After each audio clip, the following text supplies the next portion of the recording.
Chapter 5. You're a Dinosaur. Catholics who feel that radical transformations are taking place have difficulty in standing up against the relentless propaganda they encounter, and which is common to all revolutions. They're told, you can't accept change, yet change is a part of life. You're static. What was good 50 years ago isn't suitable to today's mentality or way of life. You're hung up on the past. You can't change your ways. Many have given in to the reform to avoid this criticism, unable to find an argument against the sneering charge. You're a reactionary, a dinosaur. You can't move with the times. Cardinal Ottaviani said of the bishops, "They are afraid of looking old." But we have never refused certain changes, adaptations that bear witness to the vitality of the Church. In the liturgy, people my age have seen some of these. Shortly after I was born, St. Pius X made some improvements, especially in giving more importance to the temporal cycle in the Missal, in lowering the age for First Communion for children, and in restoring liturgical chant, which had fallen into disuse. Pius XII came along and reduced the length of the Eucharistic fast because of difficulties inherent in modern life. For the same reason, he authorized afternoon and evening masses, put the office of the Paschal Vigil on the evening of Holy Saturday, and rearranged the services of Holy Week in general. John XXIII, before the council, added his own touches to the so-called Rite of St. Pius V. But none of this came anywhere near to what happened in 1969, when a new concept of the Mass was introduced. We are also criticized for being attached to external forms of secondary importance, like Latin. This is a dead language, they tell us, which no one understands, as if Christians understood it in the 16th or 19th centuries. Such negligence on the part of the Church in waiting so long to get rid of Latin. I think the Church had her reasons. Yet we should not be surprised that Catholics feel the need of a greater understanding of the sacred texts, from which they draw spiritual nourishment, and that they want to be more intimately involved in the action taking place in front of them. It was not to satisfy these desires, however, that the vernacular was introduced from one end of the Holy Sacrifice to the other. Reading the Epistle and Gospel in the vernacular is an improvement and is practiced at St. Nicholas de Chardonnay in Paris, and in the priories of the Society which I founded. To go any further would mean losing far more than would be gained, because understanding the texts is not the ultimate purpose of prayer, nor even the only means of putting the soul in a state of prayer, in union with God.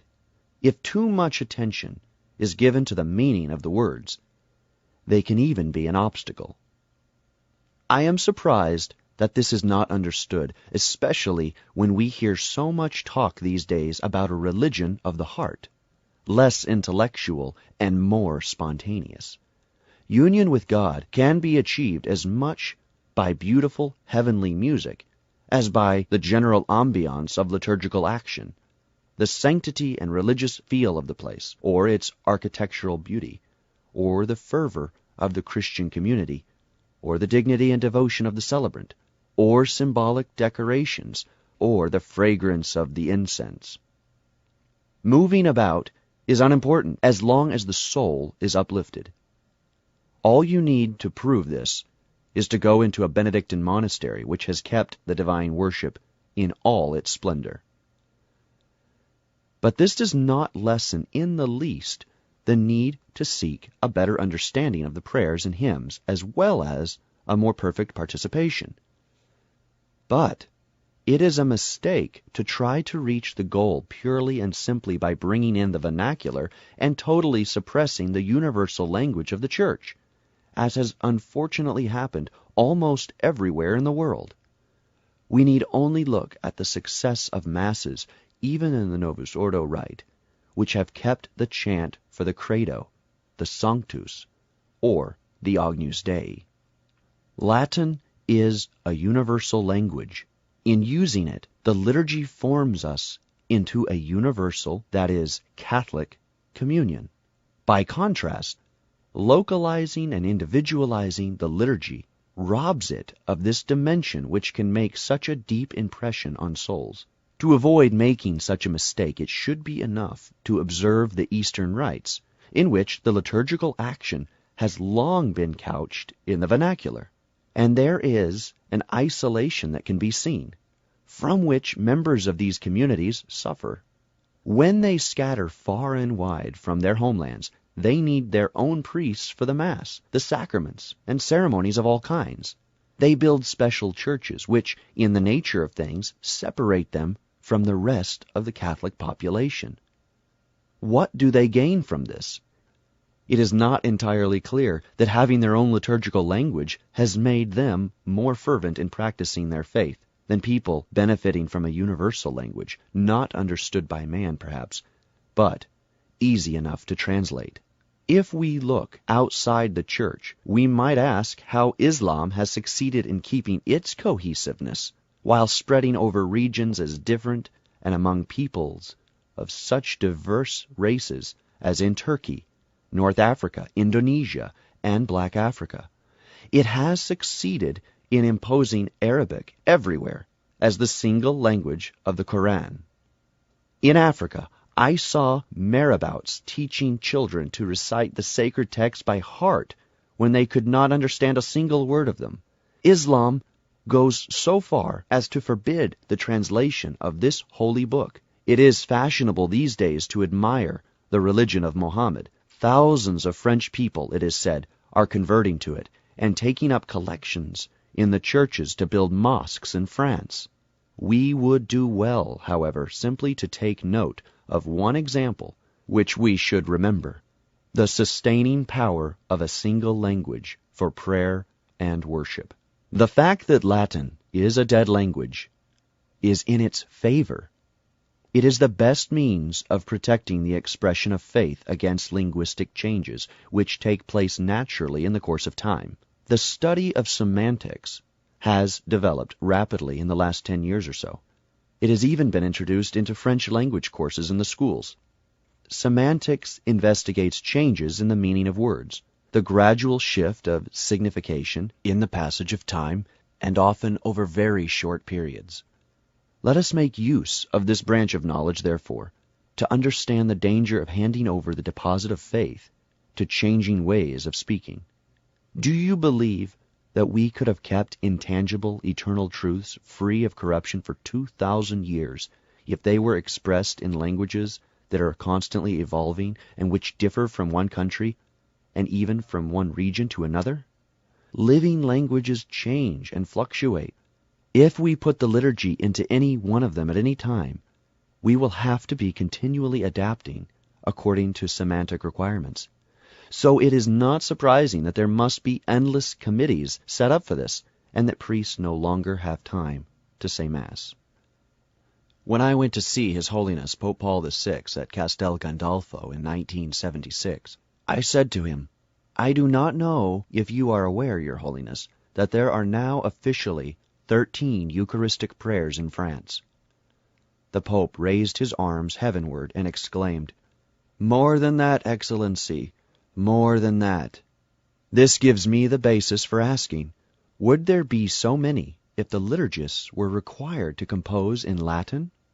Besides these formulas put into circulation, after being printed here, there, or anywhere, we would have to mention also the canons improvised by the priest during the celebration, and everything he introduces from the penitential preparation to the dismissal of the assembly. Do you think he could do this if he had to officiate in Latin? Another external sign against which opinion has solidified is the wearing of the cassock. Not so much in church or in visits to the Vatican as in everyday life. The question is not of the most fundamental importance, yet it has great symbolic value. Every time the Pope mentions this, and Pope John Paul II has done so repeatedly, howls of protests are heard from the ranks of the clergy. In this connection, I read in a Paris newspaper this statement from an avant-garde priest. This is childishness in France. Wearing a recognizable uniform is meaningless, because there is no need to recognize a priest on the street. Quite the contrary. The cassock or Roman collar creates a barrier. The priest is a man like anyone else. Of course, he is the president of the Eucharistic Assembly. This president of the Eucharistic Assembly is here expressing ideas that are contrary to the gospel and too clearly recognize social realities. In all religions, leaders wear distinctive signs. Anthropology, which is now all the rage, is there to prove it. Among Muslims, you see differences in dress, collars and rings. Buddhist monks wear saffron-colored robes and shave their heads. Young people associated with this religion can be seen on the streets of Paris and other large cities, and their appearance evokes no criticism. The habit identifies the cleric or the religious, as a uniform identifies a soldier or a policeman, but with a difference. These latter, in representing the civil order, remain citizens like other people, whereas the priest is supposed to keep his distinctive habit in all phases of life. In fact, the sacred mark he received at ordination means that he is in the world, but not of the world. We know this from St. John. You are not of the world. I chose you out of the world. His habit should be distinctive and at the same time reflect the spirit of modesty, discretion, and poverty. Secondly, the priest has the duty to bear witness to our Lord. You are my witness. Men do not put a lamp under a bushel. Religion should not be confined to the sacristy, as the powers in Eastern European countries have long since declared that it should be. Christ commanded us to spread our faith, to make it visible by a witness which should be seen and understood by all. The witness of the Word, which is certainly more essential to the priest than the witness of the cassock, is nevertheless greatly facilitated by the unmistakable sign of the priesthood implicit in the wearing of the soutane. Separation of church and state, which is accepted and sometimes considered preferable, has helped the spirit of atheism to penetrate little by little into all realms of activity. And we must admit that many Catholics, and even priests, no longer have a very clear idea of the place of the Catholic religion in civil society. Secularism is everywhere. The priest who lives in a society of this type gets the ever-increasing impression of being a stranger in this society, an embarrassment, and finally a symbol of the past age, doomed to disappear. His presence is barely tolerated. At least, that's the way he sees it. Hence his wish to identify with the secular world, to lose himself in the crowd. What is lacking in priests of this type is experience of less de-Christianized countries than theirs. What is especially lacking in them is a profound sense of their priesthood. It is therefore difficult to make judgments on the religious spirit of the day. It is unfair to assume that those whom we meet in business relations or in informal relations are not religious. The young priests who come out of Econ, and all who have not gone along with the fad of anonymity, verify this every day. Barrier? Quite the contrary. People stop them on the street, in stations, to talk to them, often quite simply to say what a joy it is for them to see a priest. The great boast of the new church is dialogue. But how can this begin if we hide from the eyes of our prospective dialogue partners? In communist countries, the first act of the dictators is to forbid the cassock. This is part of a program to stamp out religion, and we must believe the reverse to be true too. The priest who declares his identity by his exterior appearance is a living sermon. The absence of recognizable priests in a large city is a serious step backward in the preaching of the gospel. It is a continuation of the wicked work of the revolution and the laws of separation. It should be added that the soutane keeps the priest out of trouble, for it imposes an attitude on him. It reminds him at every minute of his mission on earth. It protects him from temptations.